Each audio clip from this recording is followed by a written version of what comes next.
Hello friends, welcome to my channel. இன்றைக்கி நம்ம சேனலில் ரொம்ப சூப்பரான டேஸ்டான ஈஸியாக செய்யக்கூடிய ஒரு ஸ்வீட் ரெசிபி தான் பார்க்க போகிறோம். இது பிகினர்ஸ் கூட ரொம்ப ஈஸியாக செஞ்சிடலாம். வாங்க எப்படி செய்யலான்னு பார்க்கலாம். இவ்வளோ ஒரு பாத்திரம் வச்சுக்கலாம். அதில் 1 கப் அளவுக்கு சர்க்கரை சேர்த்துக்கலாம். கூடவே 2 ஸ்பூன் அளவுக்கு சர்க்கரை சேர்த்துக்குங்க. இப்போ 2 கப் அளவுக்கு தண்ணி சேர்த்துக்குங்க. சேர்த்துட்டு இப்போ இது கலருக்கு பிஞ்சாப் அளவுக்கு கேசரி பவுடர் சேர்த்துங்க. வாசனைக்கு 1/2 ஸ்பூன் அளவுக்கு ஏலக்காய் தூள் சேர்த்துங்க. சேர்த்துட்டு நல்லா மிக்ஸ் பண்ணி விடுங்க. இப்போ இது கொதி வந்தால் போதும். இப்போ வந்து நம்ம ஸ்டவ் ஆஃப் பண்ணிடலாம். இப்போ அடுப்பில் பேன் வச்சுக்கலாம். அதில் இந்த மாதிரி பெரிய ஸ்பூனால் 2 ஸ்பூன் அளவுக்கு நெய் சேர்த்துக்கலாம்.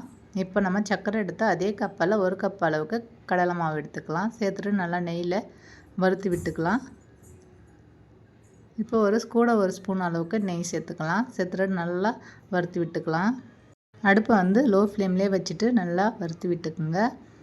கடலை மாவு வந்து கருகக்கூடாது, அது மாதிரி கலரும் சேஞ்ச் ஆகக்கூடாது. அந்த அளவுக்கு நல்லா மிக்ஸ் பண்ணி விட்டுக்குங்க.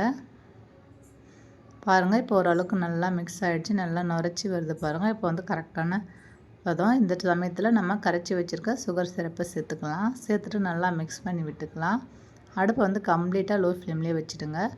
பாருங்கள், கொஞ்சம் நேரத்தில் திக்காகிடுச்சு. இன்னும் கொஞ்சம் போல் தண்ணி சேர்த்துக்கலாம். சேர்த்துட்டு நல்லா மிக்ஸ் பண்ணி விடலாம். இப்போ இருக்கிற தண்ணி எல்லாமே சேர்த்துடலாம். சேர்த்துட்டு நல்லா மிக்ஸ் பண்ணி விட்டுக்குங்க. இந்த மாதிரி கொஞ்சம் கொஞ்சமாக சேர்க்க சொல்ல டேஸ்ட் வந்து ரொம்ப நல்லாயிருக்கும். அதனால தான் கொஞ்சம் கொஞ்சமாக சேர்க்குறேன். சேர்த்துட்டு நல்லா மிக்ஸ் பண்ணி விட்டுக்குங்க. தண்ணியாக இருக்கிற மாதிரி தான் இருக்கும். ஆனால் அது நல்லா மாவெல்லாம் தண்ணியை உறிஞ்சிட்டு நல்லா திக்காயிட்டு வந்துடும். கைவிடாமல் மிக்ஸ் பண்ணுங்கள். அப்போ தான் கட்டி எதுவும் இல்லாமல் நல்லா கரைஞ்சி வரும். இப்போ இதெல்லாம் டேஸ்ட்டுக்கு 1/4 ஸ்பூன் அளவுக்கு உப்பு சேர்த்துக்கலாம். சேர்த்துட்டு நல்லா மிக்ஸ் பண்ணி விட்டுக்கலாம். கொஞ்சம் போல் முந்திரி சேர்த்துக்கலாம். சேர்த்துட்டு நல்லா மிக்ஸ் பண்ணி விட்டுக்கலாம்.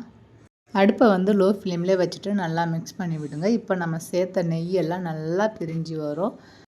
நல்லா கைவிடாமல் மிக்ஸ் பண்ணி விட்டிங்கன்னா நல்லா அல்வா பதத்துக்கு நல்லா திரண்டு வரும். பாருங்கள், இப்போ நல்லா மிக்ஸ் பண்ணி விட்டுக்கலாம். இது வந்து 10 நிமிஷத்தில் செஞ்சிடலாம்.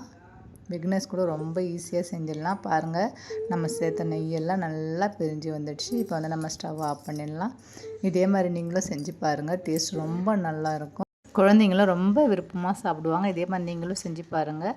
இந்த வீடியோ உங்களுக்கு பிடிச்சின்னா வீடியோவை ஷேர் பண்ணுங்கள், கமெண்ட் பண்ணுங்கள், சப்ஸ்கிரைப் பண்ணுங்கள். மறக்காமல் லட்சுமாஸ் கிச்சனை சப்ஸ்கிரைப் பண்ணிவிடுங்க ஃப்ரெண்ட்ஸ். தேங்க்ஸ் ஃபார் வாட்சிங் ஃப்ரெண்ட்ஸ்.